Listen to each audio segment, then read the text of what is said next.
Hello guys, my name is Sakshi Pathania and I am a tutor in DIPS Institute of Management and Technology, Medical Laboratory Sciences Department. आज मैं आपको जो topic करवाने जा रही हूँ that is introduction to histology.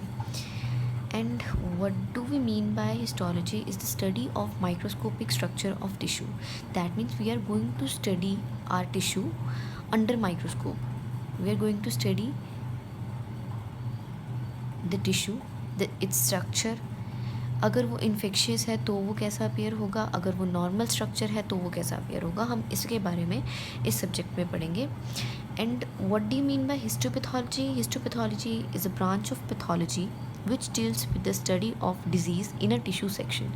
That means हम एक टिश्यू लेते हैं, हमें एक टिश्यू मिलता है और उस टिश्यू में हम with the help of that tissue, with the help of that cell, हम अपने डिजीज़ को स्टडी करते हैं. ओके सो हमें इसके लिए सैम्पल कैसे कैसे आता है. The type of material we obtained in a laboratory is two types. First one is biopsy and second one is autopsy. So what do we mean by biopsy? A small piece of lesion or tumor which is sent for diagnosis before final removal of the lesion or the tumor. Okay, and what do we mean by autopsy? Tissue from the autopsy are sent for the study of disease and its cause for the advancement of medicine. Autopsy हमें किसी भी बंदे के या किसी भी patient की death के बाद सैंपल आ रहा है, that is autopsy. And biopsy means बंदा लाइव है, हमें उसका थोड़ा सा सैंपल मिला है ताकि हम अपने डिज़ीज़ को स्टडी कर सकें. और इस सब्जेक्ट में हम उन टिश्यू को कैसे प्रोसेस करेंगे, कैसे उसकी माइक्रोस्कोपी करेंगे, कैसे उसकी स्टेनिंग करेंगे, everything we are going to study in this topic and we can say in this subject. So next thing we are going to discuss is the definition of histology. Histology is the branch of anatomy that deals with the study of tissue in animal and plants. That means this subject allow us to study about the structure of the tissue under microscope. Next thing is it deals with the structure and function. अगर हम किसी भी चीज़ को microscope के अंदर देखेंगे तो ये बात है कि हमें ऑफ कोर्स उसके स्ट्रक्चर के बारे में स्टडी करने को मिलेगा माइक्रोस्कोपिक व्यू से. Next thing is it intertwines the discipline in cell biology, biochemistry, physiology and pathology. That means हम हर आस्पेक्ट से अपने टिश्यू को स्टडी कर पाए. अगर हम थोड़ा सा आगे डेफिनेशन के बाद पढ़ना स्टार्ट करें तो हमने अभी तक क्या जाना, that histology is the study of microscopic structure. तो दैट मीन्स इसमें बेस जो है, इसमें जो मेन चीज़ है that is our microscopy. So what do you mean by microscopy? It is the method used in the study of cells and its structure using microscope. जब हम किसी भी स्ट्रक्चर को स्टडी करने के लिए माइक्रोस्कोप का यूज़ करें, माइक्रोस्कोप मीन्स ऐसी चीज़ों को हम देख सकते हैं जिन चीज़ों को हम नेक्ड आइज से नहीं देख सकते. ठीक है, तो माइक्रोस्कोप एक ऐसा इंस्ट्रूमेंट है जिसका यूज़ करके हम ऐसी चीज़ों को, दैट मीन्स माइक्रोस्कोपिक चीज़ों को देख सकते हैं जिनको हम नेक्ड आइज से नहीं देख सकते. तो मेजर काइंड ऑफ माइक्रोस्कोप जो हम यूज़ करते हैं that is of two types, light microscope and electron microscope. It's name itself बता रहा है कि क्या मतलब है. लाइट माइक्रोस्कोप में हम लाइट यूज़ करते हैं, इलेक्ट्रॉन माइक्रोस्कोप में इलेक्ट्रॉन बीम यूज़ होती है to study the tissue.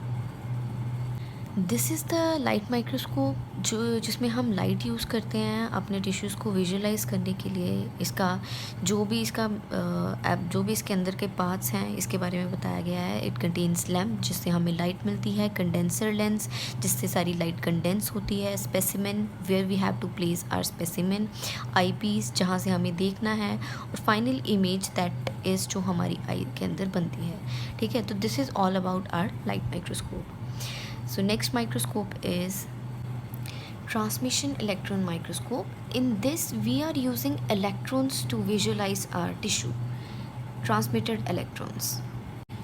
Our next microscope is scanning electron microscope. In this focused electrons are used to create an image. We are using narrow beam of electron to visualize our tissue. So these are the important parameters in a microscope, that is magnification, resolution or contrast. Magnification means it is a ratio between the size of an image produced by the microscope and its actual size. That means हमारा जो microscope है हमें कितना ज़्यादा magnify करके हमारी image दिखाता है, उस कैपेबिलिटी को, उस एबिलिटी ऑफ लेंस को हम कहते हैं magnification. Second one is resolution, the clarity of image, जितना ज़्यादा रेजोल्यूशन होगा उतना ज़्यादा हमारी इमेज क्लियर होगी। Contrast means ability to visualize a particular cell structure.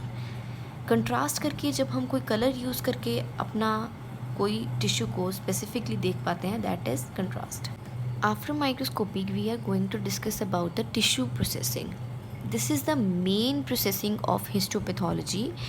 इसके ही बेसिस पे हमारा सारा टिश्यू प्रिपेयर होता है, हमारे सारे रिजल्ट आते हैं। सो ये इसके बेसिक जो हमारे स्टेप हैं वो हैं, that is first one is fixation. Fixation means treatment of tissue with chemical agent. And why do we need fixation? To kill the tissue to prevent postmortem decay. That means जब हमारा tissue मर जाता है उसके बाद जो उसका decay होता है, दैट मीन्स अगर कोई भी बैक्टीरियल चीज़ उसको ख़राब करने की कोशिश करती है, उससे बचाने के लिए हम टिश्यू फिक्स कर देते हैं। Next one is dehydration and clearing, removal of water, embedding infiltration of tissue, sectioning, cutting of tissue, mounting and staining. अपने टिश्यू को माउंट करना, टू फिज़िकली प्रोटेक्ट करना, and to stain, that means उसको colour provide करना अपने tissue की study करने के लिए। तो इसके बारे में आगे हम डिस्क्रिप्शन में पढ़ेंगे। So this is our first step, that is fixation. जब भी हम सैम्पल, अगर हम बायोप्सी लेते हैं, अगर ऑटोप्सी लेते हैं, हमें सैम्पल को फिक्स करना बहुत ज़्यादा ज़रूरी है। अब ज़रूरत क्या है?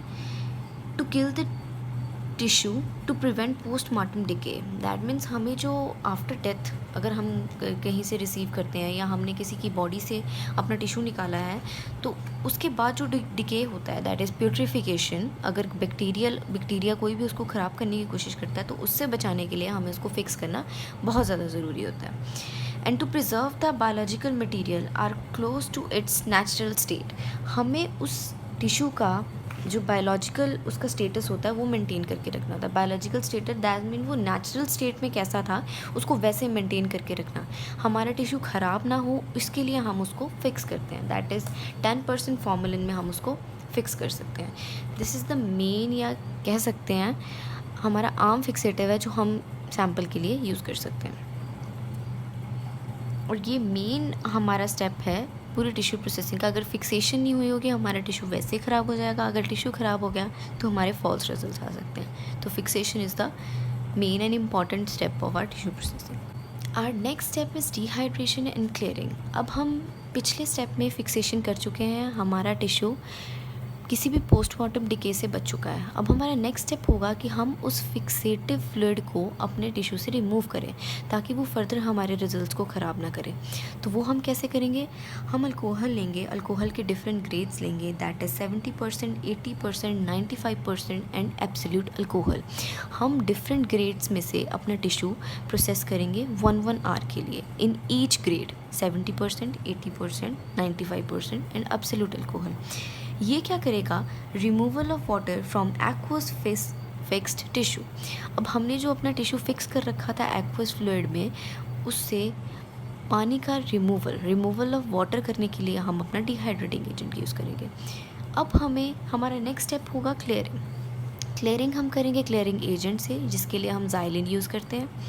ज़ाइलिन हम इसलिए यूज़ करते हैं क्योंकि हमारा जो अल्कोहल होता है वो पैराफिन में डिज़ोल्वेबल नहीं होता, तो उसको रिप्लेस करने के लिए हम अपना नेक्स्ट स्टेप करते हैं, दैट इज़ ज़ाइलिन के डिफरेंट ग्रेड्स लेते हैं, उसको हम एक आर के लिए ज़ाइलिन के साथ ट्रीट करवाते हैं ताकि हमारा डिहाइड्रेटिंग एजेंट सारा रिमूव हो जाए। इससे हमारी ऑप्टिकल क्लैरिटी बढ़ती है और फैट भी टिश्यू से रिमूव हो जाती है। तो ये हमारा डिहाइड्रेशन एंड क्लियरिंग स्टेप भी हो चुका। अब next step is infiltration. So our next step is infiltration and embedding. Infiltration mean paraffin is displaced by xylene. अब जो हमने क्लियरिंग एजेंट यूज़ करा था, उन चीज़ों को यूज़ करने की वजह से हमने 3 प्रोसेस से पहले कर लिए हैं, that is fixation, second one is dehydration and third one is clearing. इन सभी सोल्यूशन को यूज़ करने की वजह से हमारे टिश्यू में बहुत सारी एम्प्टी स्पेस बन जाती है। अब उसको फिल करने के लिए हम इनफिल्ट्रेशन करेंगे, दैट मीन्स हम पैराफिन यूज़ करेंगे ताकि हमारे टिश्यू को स्ट्रक्चरल सपोर्ट मिले, प्लस उसके जो वॉइड्स हैं वो फिल कर सकें। मैं आपको एक स्टेप बताना भूल गई हूँ कि फिक्सेशन के बाद हमारा डीकैल्सिफिकेशन स्टेप होता है, जिसमें हम अपना कैल्शियम रिमूव करते हैं अगर हमारा टिश्यू कैल्शियम कंटेन करता है तो। ये मैं आपको बताना भूल गई थी और इसमें लिखना भी, तो ये आप नोट डाउन कर लीजिए। So our next step is sectioning. हमने जो बेसिक प्रोसेसिंग, टिश्यू प्रोसेसिंग पीछे से करते आ रहे हैं, उसके बाद अब हमारी एम्बेडिंग हो चुकी है। दैट मीन्स हमने पैराफिन वैक्स का सपोर्ट उसको प्रोवाइड कर दिया हुआ है। तो हम अब उस पैराफिन वैक्स को अपने इंस्ट्रूमेंट में, जिसका नाम है माइक्रोटोम, उसमें इंसर्ट करेंगे। इंसर्ट करने के बाद उसकी सेक्शन कटिंग करेंगे। दैट मीन्स हम अपने सेक्शन को कट करेंगे और इतने पतले पतले रिबन लाइक स्ट्रक्चर, जैसे कि आप देख ही सकते हो इसके डायग्राम में, इतने पतले पतले रिबन लाइक स्ट्रक्चर होते हैं जिसको हम माउंट एंड स्टेन करने के बाद माइक्रोस्कोप के अंदर आराम से देख सकते हैं। इसको हम डिटेल में फर्दर भी करेंगे। अब हमने सेक्शनिंग कर ली है, अपने छोटे छोटे जो सेक्शन हैं वो कट डाउन कर लिए हैं माइक्रोटोम की हेल्प से। Next step is mounting and staining. Mounting is a step in which it is use to physically protect the specimen. अपने स्पेसिमेन को फिजिकली प्रोटेक्ट करने के लिए हम उसकी माउंटिंग करते हैं। देन आफ्टर दैट स्टेनिंग करी जाती है। Staining is to visualise our structure. हम कलर उसको प्रोवाइड करते हैं ताकि हम कंट्रास्ट ले सकें, प्लस अपने स्ट्रक्चर को अच्छी तरह से विजुलाइज कर सकें। ये 3 कॉमनली यूज स्टेन्स हैं जो हिस्टोपैथोलॉजिकल लैब में सबसे ज़्यादा यूज़ होती हैं। फर्स्ट वन हेमाटोक्सिलिन, जो कि बेसोफिलिक कंपोनेंट्स को स्टेन करता है। Eosin forms the acidophilic components of the cell and toluidine blue forms the metachromatic component of the cell. Metachromatic that means जो अपना कलर चेंज कर सके, ठीक है। स्टेन किसी और कलर की होती है, लेकिन उसका जो रिजल्टेंट हमें माइक्रोस्कोपी के अंदर दिखता है वो किसी और कलर का होता है। दैट इज़ मेटाक्रोमिज्म, जो कि हमें पता ही है इसके बारे में। So these are the commonly use stains in the laboratories. इसके अलावा और भी स्पेशलाइज स्टेन्स भी होती हैं, लेकिन बेसिक स्टेन जो हमारी हिस्टोपैथोलॉजिकल लैब में होती हैं वो यही तीनों होती हैं। So these are the 3 major categories of stain.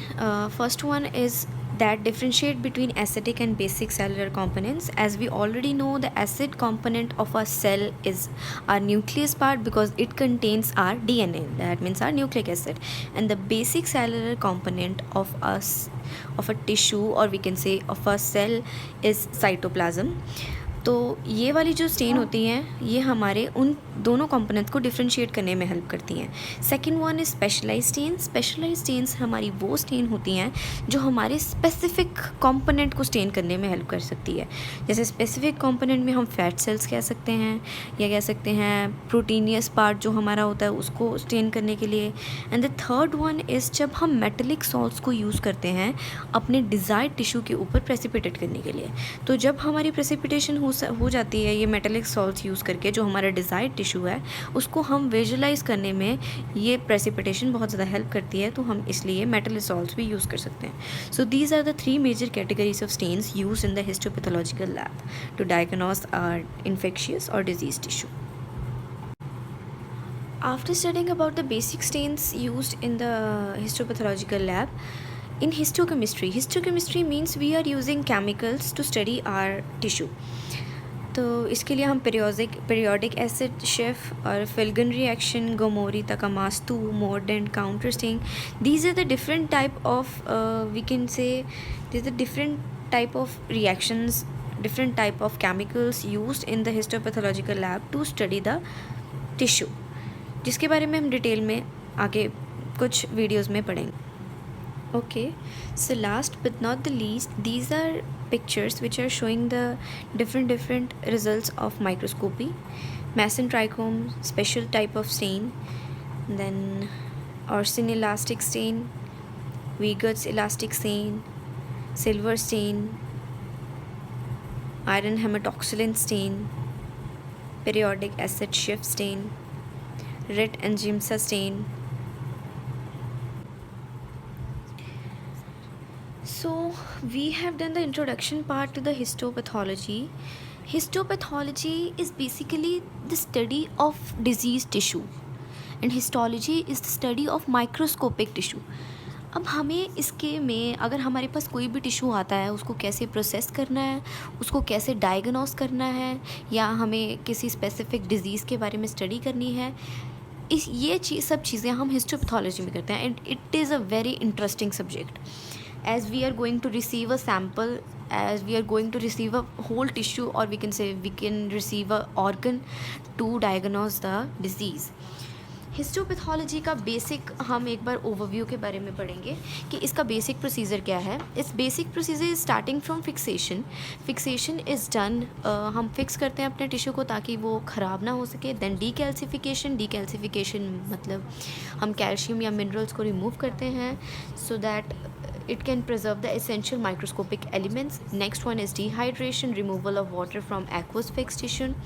Next one is clearing, that means xylene is used. After that, infiltration, embedding, mounting, staining, and last but not the least microscopy. तो ये सभी चीज़ों को मिला के हम हिस्टोपैथोलॉजी के बारे में पढ़ेंगे. अगली कुछ वीडियोस में मैं इन्हीं चीज़ों को ज़्यादा डिस्क्रिप्शन में हम पढ़ेंगे, दैट मीन्स ब्रीफ में पढ़ेंगे. So this is all about are